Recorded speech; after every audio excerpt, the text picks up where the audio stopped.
சுடலைமாட சுவாமி அடிக்கடி பூலோகம் வந்து போகிறார். பெற்றோர்கள் பிள்ளைகளை கவனிப்பது வழக்கம் தானே.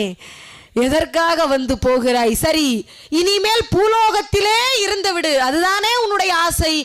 ஏதாவது ஒரு வரத்தை கொடுத்து உன்னை பூலோகத்துக்கு அனுப்புகிறேன், என்ன வரம் வேண்டும் என்று கேட்டார்.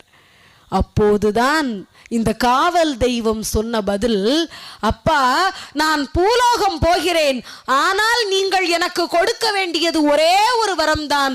பூலோகத்தில் மக்களுக்கு நான் காவல் தெய்வமாக இருக்க வேண்டும். நான் இருக்கும் இடத்தில் என் மக்களுக்கு பயமே இருக்கக்கூடாது. தீயவற்றை அழித்து நன்மையை நிலைநாட்ட சுடலைமாட சுவாமி இருக்கிறார் என்கிற நம்பிக்கையை என் மக்களுக்கு நான் கொடுக்கக்கூடிய காவல் தெய்வமாக இருக்க வேண்டும் என்று கேட்டு வரம் கேட்டு வந்த கடவுள் இந்த கடவுள். அதனால் இவர் இருக்கக்கூடிய இடத்திலே எந்த